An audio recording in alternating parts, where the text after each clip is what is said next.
welcome everybody to our first Gilder Executive Workshop of the year. We're going to let some more folks trickle in. Super excited. This is how to leverage AI for your business. This is a panel. We're going to go over a couple of questions, then we'll leave it open to a big Q&A at the end. So be ready for some questions on AI. But in the meantime, we're letting folks trickle in. I think we can start with intros from our three speakers. And who would like to actually, we'll just go in ABC order. Boris, if you want Sure. to Doug, go. thank you very much for inviting me and welcome to all of you guys. Good to meet you. So my name is Boris. I started a company about 10 years ago on deep learning when it used to be cool and cloud computing. And it was a computer vision company we were selling to security companies. Long story short, we connected with CCTV cameras, security cameras, and understanding what's going on. So if people were talking to each other, that's good. If people start to fight or something weird happening, we capture the event, send that to the police, send that to the security company who can handle the event. We went from 0 cameras to 1 million cameras on the platform right now. And about 3 years ago, the company was acquired by Motorola Solutions. And now I manage all the AI within Motorola. Vision, computer vision, but also languages and voice. And that's across 70 different products. On to the next one. Amazing. Well, Dirk, I guess D comes next. Hi, everybody. Nice to meet you all. My name's Dirk Vander Noot, and I've been in business operations since around 2018, starting actually in the hospitality industry. I was part of seeing the first automated solutions come to hotel check-ins when you could, instead of going to the front desk, go to those kiosks. And then, of course, now we can just check in on our phones. So it was really interesting to be behind the scenes with the rollout of those new technologies. Since then, I've gotten really involved in startup operations, learning every different part of what makes a business tick, and have recently been utilizing new technologies such as AI and automated tools to connect company tech stacks and drive workflows forward for a number of businesses, all which I do for under Telltale's operations as a fractional executive for them. So that's a little bit about me. Thank you. awesome. And Jackson. All right. Yeah. Hello, all. Jackson here from Missoula, but live in DC at the moment. Serial entrepreneur. I've worked in GIS and healthcare and aerospace. And then for the last almost 10 years, I've essentially operated a software development agency building products for all sorts of clients and a nonprofit called Learning Economy Foundation that applies emergent technologies to solve hard problems in education and work for Gates Foundation, Walton Foundation, Lega Foundation funded, and do work all over the world, making skills and achievements portable for learners and workers across their entire life, using all sorts of interesting AI tools as well and applying things that we might get into today. So nice to meet you all. Awesome. Well, thank you, everybody. And I think we can start with the questions. So beyond the big names like ChatGPT or Copilot, what is one specific, perhaps lesser known AI tool that you personally use every week that saves you the most time? And I think this is a question for all three of you. I start. Okay. So I'm an engineer by background. So the way I look at my life and my day is I check all the different tasks that I do, look at how much time I spend in those tasks and how much value they generate. And based on this, if the ratio of time spent per value is not good enough, I try to automate it. So there are 3 different categories of tools that I use personally and I ask my team to use. Number 1 is on the code generation. So tools like Cursor, Windsurf, Codex, Cloud Code, and a few more that really accelerate the production of, the building code and building the product. The second thing is emails, outreach, internal emails. I mean, I think everyone does it at this point. It's no longer a secret that all emails in the world are written by ChatGPT. The second one is creating slides. I hate that. I've always hated that. It takes too long. So I personally use Gamma. I was one of the first user and it served me really well. And the third and the last one is research. So you have the traditional deep research that everyone can abuse at this point. But I also really like the notebook LM, which really synthesizes all the different documents that you want to get an understanding on and creating something interactive and entertaining that you can actually absorb. So those are the kind of tools that I would use every day. Great. Thank you for sharing. And then I guess before Dirk 2 chimes in, I sent a message in the chat. A lot of these questions too might be relevant for a lot of the people here also in attendance. So if you have any thoughts on tools that have changed kind of the way you work personally, professionally, any other questions that we go through the format, you're welcome to respond in the chat. With the format as we go in, as you'll see, is going to be really about 25, 30 more minutes of these set panel questions that we have for our panel here. If you have questions either as follow-ups or on your own separately, you're welcome to ask them in the chat. And then also, as we said, have that open discussion afterwards. So excited to hear from everyone, certainly from the panel here. So with that, Dirk, we'll let you kind of go next. Absolutely. And Boris, actually, I really like a lot of those tools as well. And I think it's so important for us to find the right tool for the job. So for me, though, I want to focus on one tool I really like to use, which is ClickUp's Brain Max. It's their AI that's integrated into their solution, and you can choose the LLM model that you most like to use to integrate with it. But the reason that I like it the most is because it's built into ClickUp, which is the tool I use as my centralized hub for all business operations and workflows. It became that for me because I integrated ClickUp with all the other tools that I use, everything from my CRM for sales to my accounting software like QuickBooks Online. So because I have all of this data and all my workflows integrated with ClickUp, their integrated Brain Max AI then can help me with finding the right data within my company, with automating certain workflows. I can spin up AI agents very quickly with it that are already connected with all the tools that I use. So essentially, it does a lot of what you hear a bunch of different AI tools can do, but it's already connected to my work, which is why I really like it. Perfect. Jackson. Yeah, I'll hop on the bandwagon here where it comes to, I think one of the greatest productivity multipliers on our team is just the obvious, which is integrated coding IDEs like Windsurf, Open Code. I think these are the kinds of AI tools. When people who are outside of engineering talk about AI, that who haven't seen, I think the productivity multiplier that these tools can enable. I think that's where you want to look, and you want to see, where AI can actually truly make a dramatic impact day to day in terms of shifting from working in the weeds, working, on things that used to take hours or days or even weeks, but can be done in minutes or hours now. Shifting an engineer from being kind of implementer to someone who actually needs to have a product hat on because they're moving faster, and they need to be making choices that before required a lot more effort and a lot more kind of splitting and multitasking in their brain. Now they can focus on building a good product. So whereas before, a lot of their attention was focused on just writing kind of the same patterns over and over and over. So I'd say that is a major category that definitely saves us the most time and has increased, our revenues pretty substantially.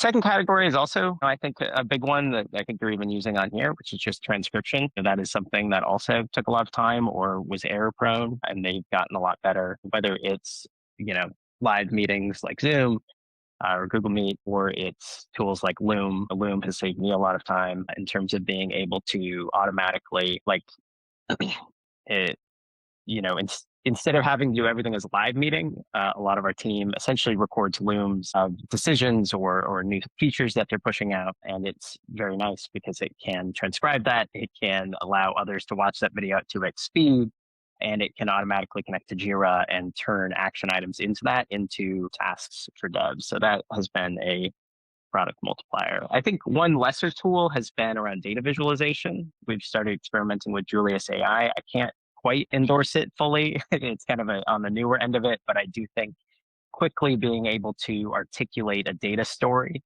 faster is definitely something I'm interested in, versus kind of having so many intermediate steps where people kind of end up just throwing a kind of basic diagram. Being able to actually connect it to your real data, quicker in a faster feedback loop and be able to present that in a compelling way. It kind of relates to Boris's points about slides. I think, is a really good use that we've started to find success with communicating to external partners. That's great. Appreciate that. And I know we just shared a lot of tools out there. So for everyone on the call, we will be summarizing all of that. So for those of you that want it, we'll put that in an email recap after.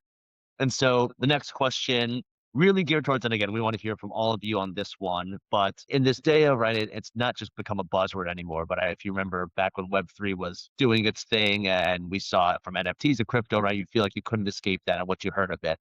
But let's be honest, right, fraction of people probably leaned into that compared to what we're seeing with AI today.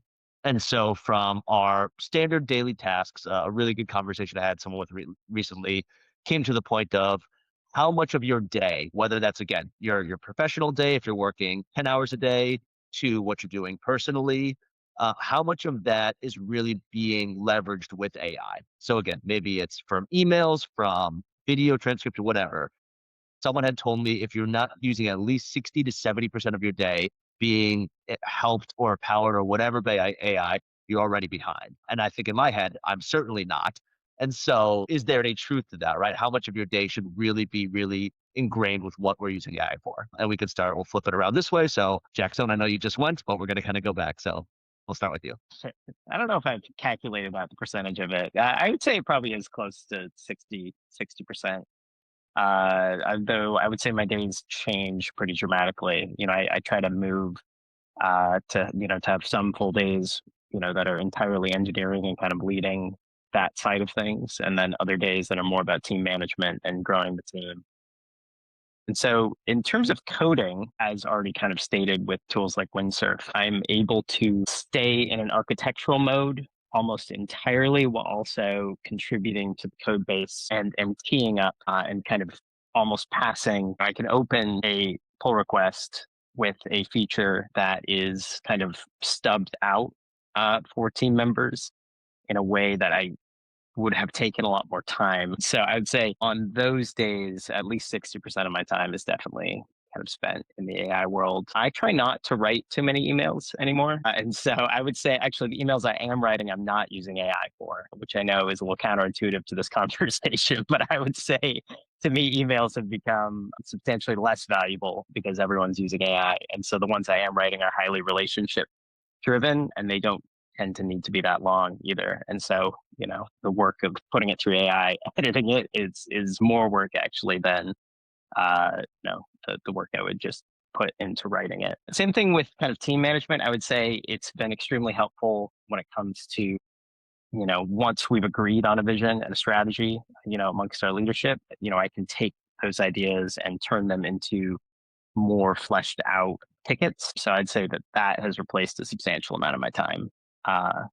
Previously is writing, again, a lot of rote acceptance tests for tickets. Great. Thank you. Dirk. Yes, Jackson, I really appreciate how you mentioned the importance of the relationships that we're building with others, especially through that direct communication that we have with them, such as through email.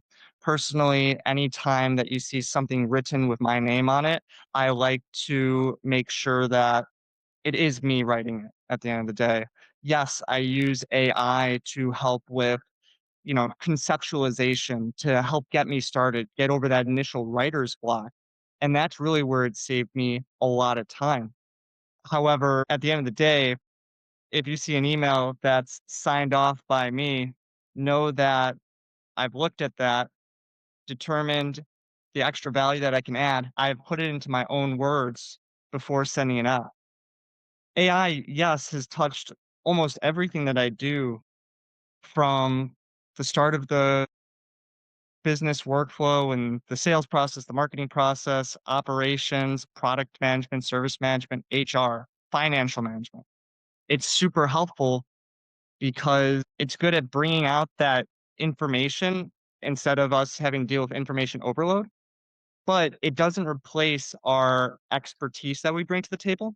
And it doesn't learn as quickly as we do either. So I found it very important to have our own stamp of approval, especially when our names are on it. That doesn't mean we can't use AI. Sorry, it doesn't answer the question very specifically. I agree with Jackson. I don't track exactly the number, but Yes, over 60% of work is touched by AI, but I have my human component also in that work as well. Makes sense, Boris. I'll give you a two-part answer. The first one, I'll answer directly your question, and the second part, I'll diverge. First part, most of my time, more than 60%. Second part, I would like to second what you just said, Dirk. In my team, there's a lot of people who are using AI, but they're kind of hiding it. This is my own work, but you can see it's like AI stuff. And what I tell them is not to hide it. It's fine. You can use it. I want you to use it, and I want you to be empowered by AI. And no, it doesn't replace your job. I just want you to produce that document, you to write that email, you to write that code. But if you are empowered, used, and multiplied by the AI tool, that's a good thing. Don't hide it, please. Use it. I actually want to jump in on that because I think it's an excellent point. I continue to try. It's an active, to make AI kind of above board, and to have it be like culturally something that we share. So we do sessions where senior engineers partner with junior engineers, specifically on the topic of how to best leverage these AI tools. And we have very active Slack channels where people share what's working, what's not. I think part of that cultural I don't know cultivation is it has to be very important. This is not coming to replace any individual employee, especially I don't, the senior engineers are not as worried about it, but especially the more junior engineers, I do think it's something that's on their mind, and I've had conversations with them because it is often the case that a one prompt Windsurf can do what used to take a junior engineer a week. And so I think part of that conversation, if you're a leader of the technology team, or also, I think this can apply beyond the technology team, be open about your usage of AI. And the point is, we're all in this together to grow a better team and to actually change and upscale people into being prepared for this AI future, as opposed to simply, being disposable and replaced. I think that is very important. Otherwise, they will hide it. and people use it less effectively at the same time. Awesome. Another question kind of relates to this, kind of the last one a little bit, but where do you draw the red line on using AI? Is there a specific decision, customer interaction in your business that you would never allow an AI to handle completely autonomously? And I guess we could start with Boris. I don't see this as a binary question. I don't think where there's a certain line, and if you cross it, AI is banned. I think there's a more of a spectrum where if you use AI to enhance somebody, then you can use it as much as you like. But if you use AI to autonomously do a certain task that could potentially have some impact, then I want you to be a lot more careful into how you're doing it. So if you are, creating a presentation, writing an email, building a product that is helping somebody make a decision, but do whatever you want. But if you are, and especially in my industry, building a product where it will automatically create an agent that will take certain actions, lock a door, call the police, dispatch some police, or I live in security, so situation can get really tricky, really, really fast. And then I really want you to create some guardrails into what you do and make sure that you have certain quality before it gets out of the door. I will never say no, never use this. Please use it. Please make it part of your vision, but create certain guardrails along the way to make sure it has the right customer experience.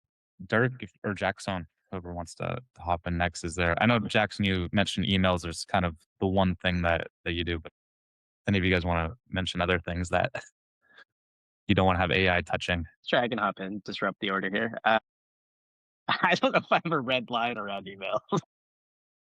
I just think I find myself not using it as much for that as But I also, like as I said, I try to reduce the number of emails, and the emails I am writing are just for very intimate personal communications and partners, longtime partners especially.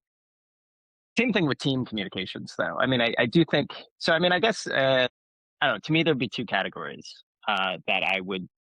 I agree with Boris. I don't know if it's like an absolute red line, but I do think there is a line around actually maybe three categories. One, maybe the obvious ones, morally fraught kinds of decisions to fire someone, to end a partnership, to hire someone even. I think like I would need to be profoundly convinced of these kind of autonomous actions that they should be taken autonomously without any human input at scale. I haven't seen evidence that that is a good idea, at this point. But then I think outside of those, maybe more useful categories that I draw lines around. One would be storytelling. Obviously, AI is helpful. And I think Dirk said it, getting past writer's block and kind of helping you articulate yourself better, or even just engaging with it to draw something out of you. But I do think, to me, often the risk with a lot of AI is, I don't know how many of you here have been, you've been talking with someone and they're like, great, well, I just, I did a deep research, and then they hand you 100 pages and you don't read it, glance at it, but I think with storytelling, or anything that requires kind of charm and surprise and shock in a way to get someone's attention. Again, I haven't seen that level of autonomous output. I have been delighted in some instances, but I rarely have seen consistent, regular, touched by human output that delights, shocks, surprises. And so I would say I draw a red line that I think, right now I would reach deeper for those. And then the last category would just be, yeah, intimate personal relationships. Yeah, I would never fully automate talking with my team, fully automate talking with longtime partners. I think it would undermine those relationships. Perfect. Yeah, the last thing we want is that South Park episode where, you're just responding to your spouse or your partner using ChatGPT. But Dirk, I agree. It is a spectrum, right? But it's about being honest about where we're lying on that spectrum with the given tasks that we're performing and telling others whether we fully automated the task with AI. We worked with AI substantially on the task. We used it minimally, maybe just in the concept phase. So like we got started writing, but we finished the task ourselves with a fully human effort, or chose not to use AI at all for specific tasks. Because as Jackson said it best, it's about building that trust with others. And that's become, I think, even more important now because there's so much subterfuge out there. So many people and these systems that are creating content or slop are trying to influence us in other ways, and they're not being fully honest with us. And I think we realize that. Perfect. So we've got two more questions here. One more for me, one more for Tyga, and then we're going to open it up for everyone as well. So if you've got questions, which we'll call on here probably in the next 5-10 minutes, you can either unmute yourself or ask it in the chat. But the question that I have here is really kind of geared towards the quality versus speed that AI helps. And so again, everyone, obviously all three of you on the panel are big adopters and those that work through a lot of it internally with your teams and outside. From what you've seen, whether it's again content on the creative side from that Coca-Cola notorious ad, right, and other things, where do you see that kind of, so not for the red line, but how much do you see balancing leveraging AI for speed and volume while maintaining that authentic founder voice come into effect? Where a lot of times, right, you, as you kind of said, Boris, with some of your team's work, but from everything, we look at LinkedIn, we look at Instagram and photos and things that people are sharing. And it's gotten much better or it's gotten much more difficult to determine what is AI and what is not. But we as humans can still kind of tell. And so where is that kind of balance between, all right, I want to put out X amount of things, but again, it's gonna impact the quality because I'm using, the model's not trained yet to be whatever that is. So where is that differentiator? Boris, we'll start with you. With me. So when it comes to marketing, LinkedIn or outreach, or you really want to get some outbound customers and bring them on to the business, it really helps to have a personalized voice, as everyone talked about. But it doesn't mean that you can't use AI for this. Now, AI is becoming extremely good at understanding how you speak, how your image of the company should be, and mimic that image and creating the right level of content. And it's all based on training. So if you just write a one prompt creating a marketing outbound for LinkedIn, then you're going to get the standard boilerplate that everyone reads all day long. But it's the quality of the prompt that will create the quality of the outcome, the outcome that you're going to get.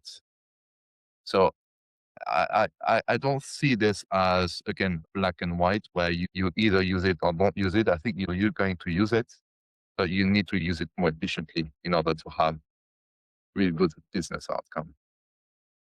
Great.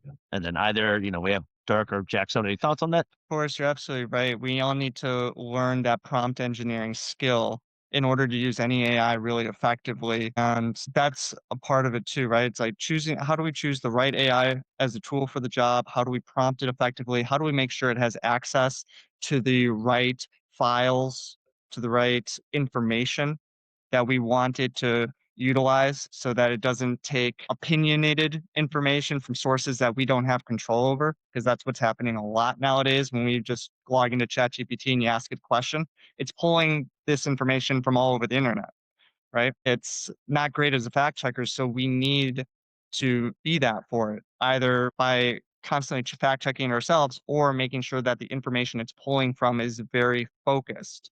And there's multiple ways to do that. Boris, you mentioned Notebook LM earlier. I like that tool because you can connect it to your own information sources. Same thing with Brain Max. I can tell Brain Max, do not search the internet, only use the information I provided to you to answer certain questions.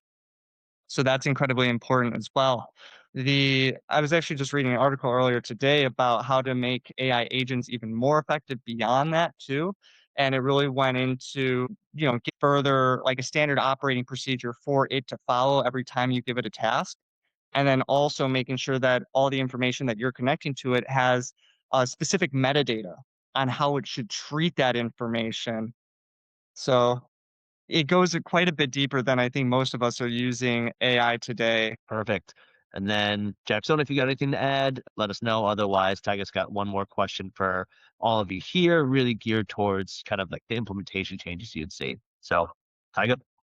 Well, yeah, I was actually thinking just beyond vanity metrics like content produced or email sent, what is kind of the North Star metric that we should use that actually measures AI is actually growing revenue for our business? So what is that North Star metric that founders should focus on? And I'll start with you, Jackson. I think it relates to the last question in some ways. I mean, I think your metric is going to be dependent on your company. I mean, you can think about things like revenue per employee. You can think about, um, I would think in terms of velocity, in terms of like reducing time to closing a deal or gaining a customer or something like that. So I think it's going to depend on what your org or company is. I would say I would avoid, though. I do think there's a tendency to think about like intermediate metrics on the way to those things. This is why it relates to that last question, which is like volume versus quality. It is true. AI, it can enable us to do a lot of stuff, to make a lot of content, to make a lot of materials. And it's very easy to pat yourself on the back, and say, great, we've sent 1,000 emails today or 10,000 emails or whatever it is. And I think that's like the volume quality, like there's kind of misframing here, which is like, let's try to automate everything with AI and it will be at 80% quality because AI is doing it right now, at least, with the current models. But to me, it's more like, I don't know, if you're just starting, a company, like there are so many things that you could or should be doing that could be valuable to, your business. And if you can't automate any of them, you're just not going to do them, And so I would focus on automating things that are important, but maybe not so important that it should be consuming all of your mental space as the founder. And so I would be automating everything that can increase your North Star metric, whatever that is, if it's revenue per employee or it's, time to close a deal, whatever it is. I would pick one and I would automate things that can actually help you do that you probably wouldn't be doing otherwise, or you'd be doing at probably a lower quality than your automation of it. And then that frees you, to spend, 200% of your time on the thing that makes you distinct, that makes you who you are, that gives you energy.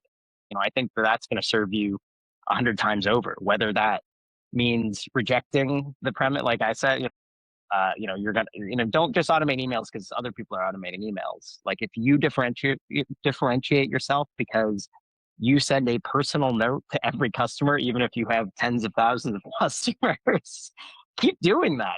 Be mad. Like I think if that is how you are setting yourself apart, go all in on that, and then automate the rest. Awesome. And I actually have one for Boris, just being the head of AI at Motorola.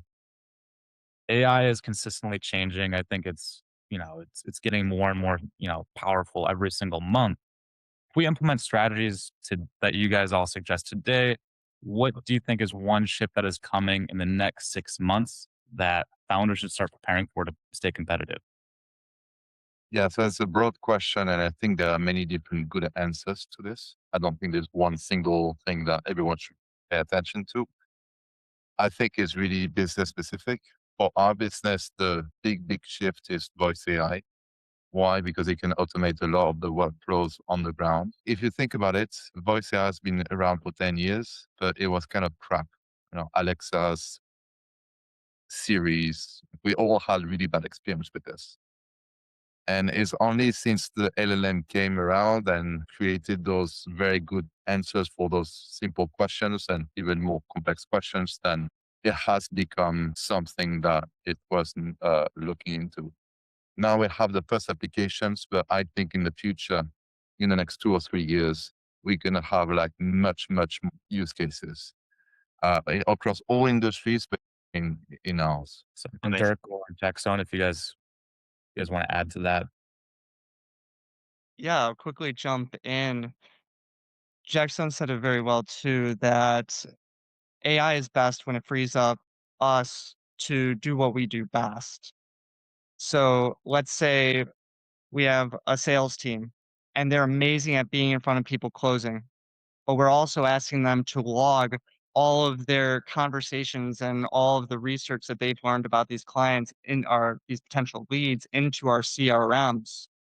Well, that's hugely draining for them. They don't want to be doing that. They don't want to be behind a computer. They want to be in front of people. And so thinking about this, if we can introduce an AI tool for them that takes that extra work off their plate, even if that's, let's say, an hour or two a day, let's say 8 hours a week. Well, that's a whole day every single week that they just got back. Let's say 49 work weeks a year. That's 49 days a year. That's over a month and a half that your team can now focus on doing something that they enjoy that brings extra value to your organization. And yeah, I think that's really the goal here. Perfect. Well, thank you guys. We've certainly got plenty more questions, but we're going to save some time here since I know we've got about 20 minutes left for open questions and conversation. So for everyone in the audience, you can either just raise your hand if you want. Right now for this first one, you can also unmute.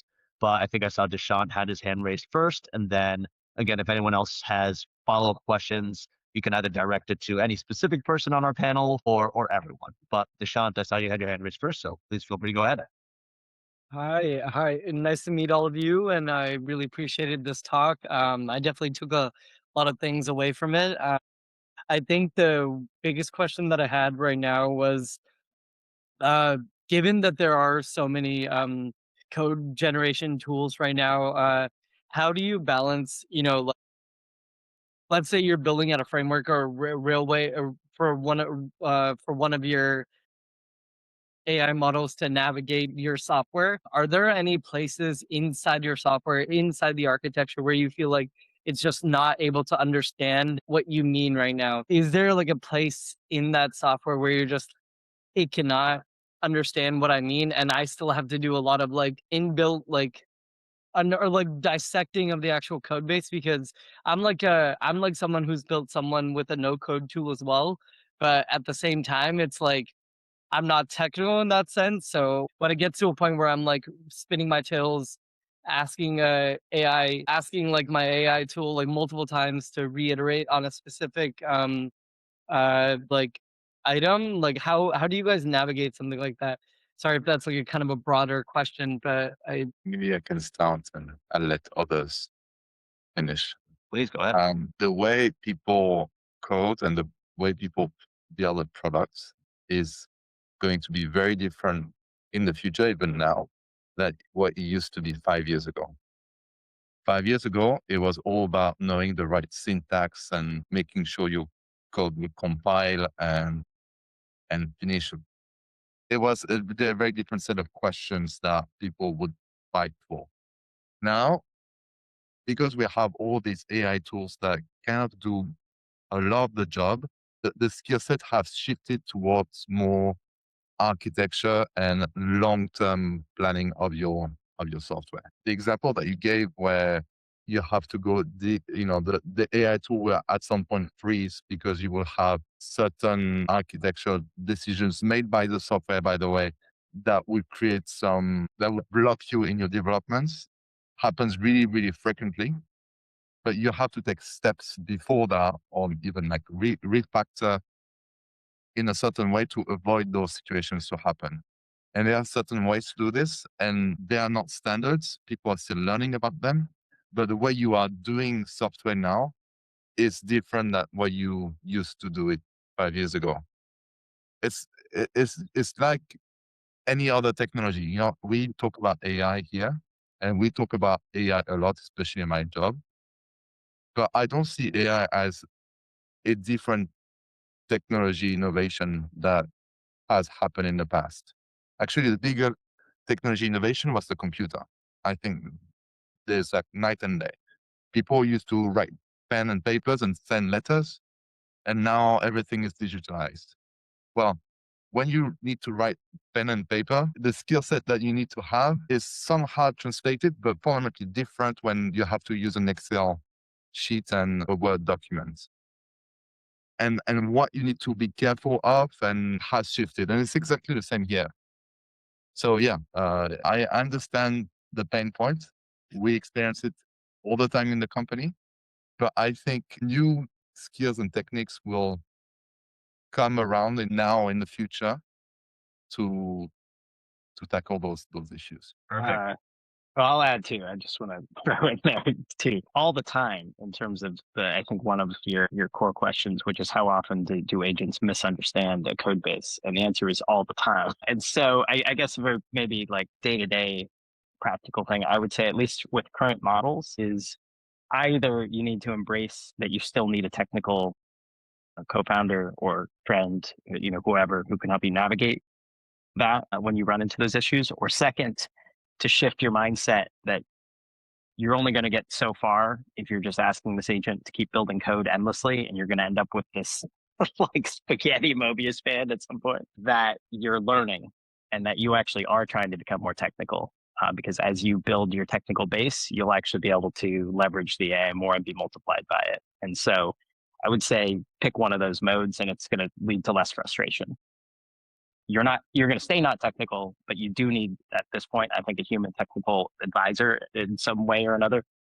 And that will save you a lot of frustration, or that you will grow your own skills and be more technical and actually use the agent flow, not just to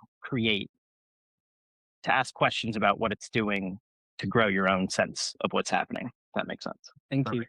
Dirk, anything else to add to that? Or Yeah, actually, so I don't come from a technical coding background. I don't know how to write code, but if I were to look at this a little bit bigger picture and how it applies more generally to startup operations, business operations, I think of Simon Sinek's Golden Circle, the why, how, and what behind the business and what makes us unique. And Boris, you said it very well. The how of what we do is changing with the introduction of these new tools, because these new tools allow us to perform a lot of these tasks a lot more efficiently than we used to before. But the what behind what we do and the why behind what we're doing isn't changing with these tools. So we need to make sure that we go back to that foundational layer of what is it that I'm doing? What is the value that I'm providing to my customers? Why do my team want to work here? Why do my customers want to buy from me and not any of the other competitors out there that do what I do? So think about it in terms of how, but we can always fall back on the what and the why of what we do to make sure that as the how changes, it's still in line with the what and the why. great point. Thank you for that, and thanks for the question, Deshaun. Definitely have been there, whether it's using AI for image creation and doing 50 things to like remove this color or changing and tweaking that, and coding's no different. So perfect. All right. Any other questions? Either raise your hand, unmute, message in the chat. Anything for either the group or anything in particular. Perfect. Well, looks good. And we've got a couple here, so we'll probably ask two last ones.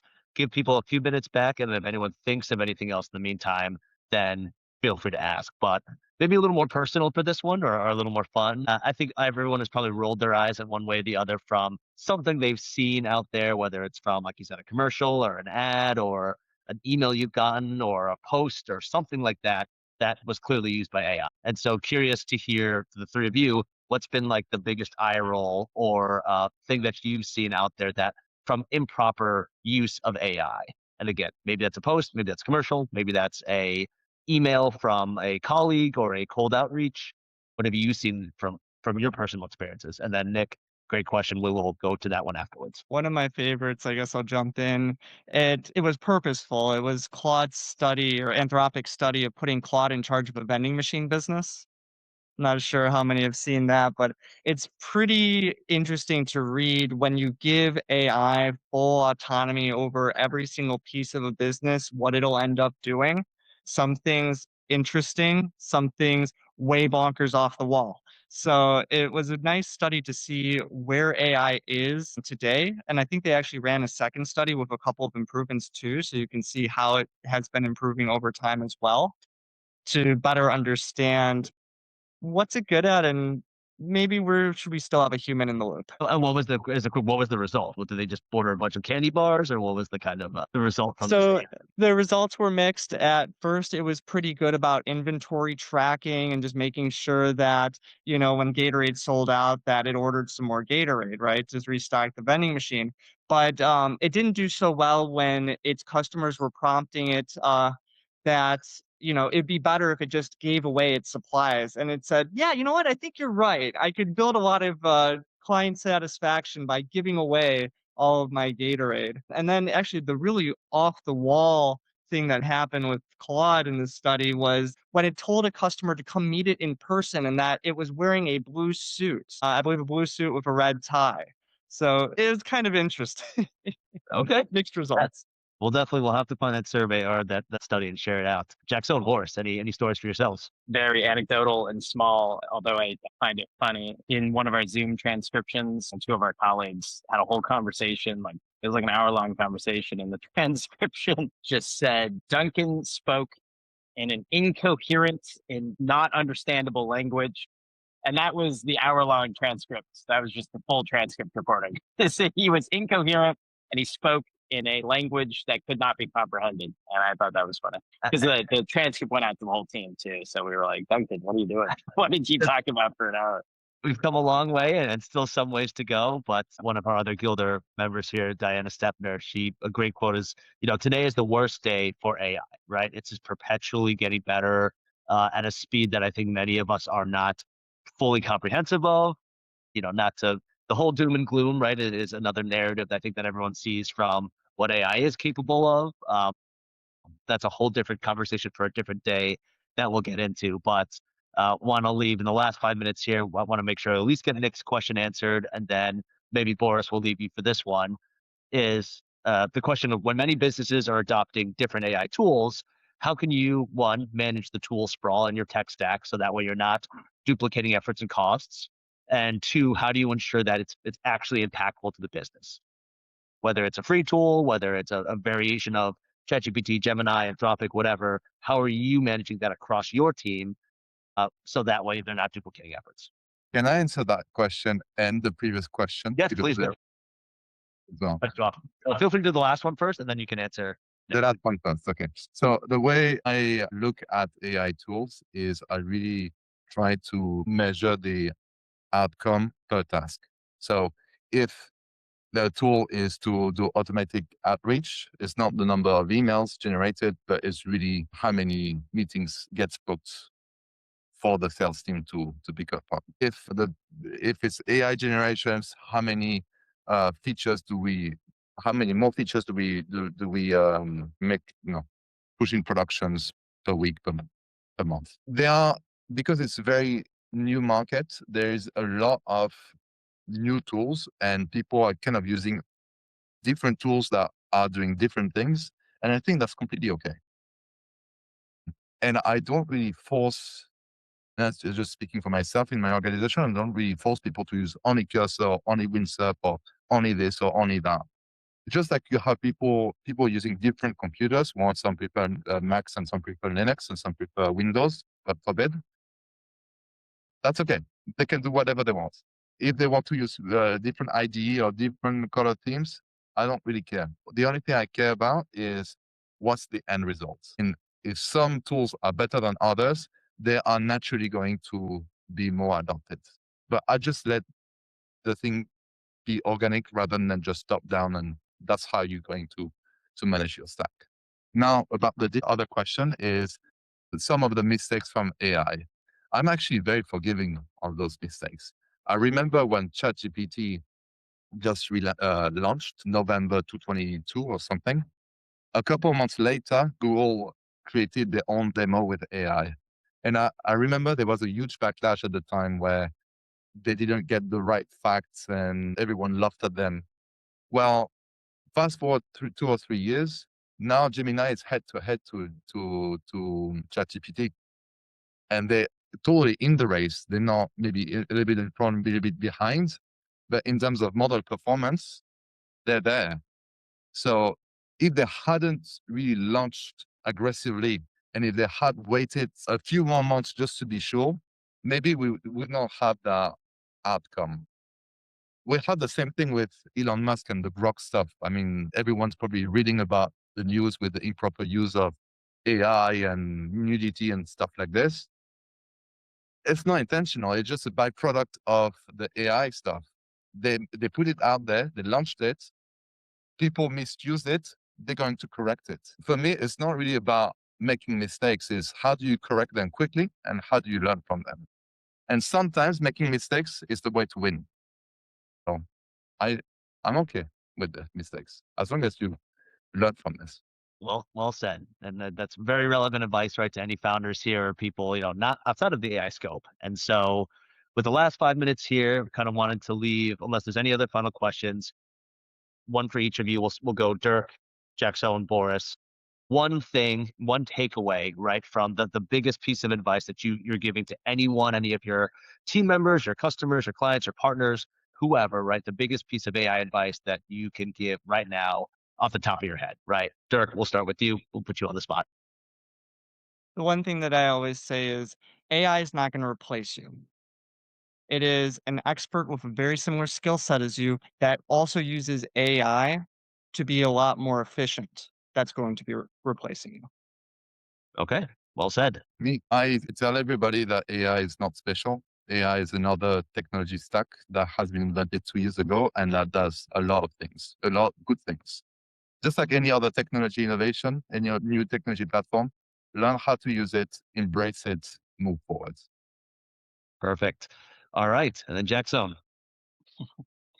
Yeah, kind of riding that train.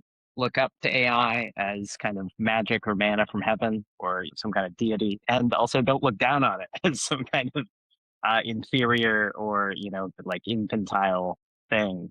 Treat it like a peer or an expert peer, which is kind of what Dirk was saying. See how you can collaborate with it, work alongside it. Don't work against it, and don't work for it. Well said. I always make sure to say my please and thank yous when interacting with AI. But anyway, we wanted to thank all three of you for contributing your knowledge and expertise and your experiences thus far.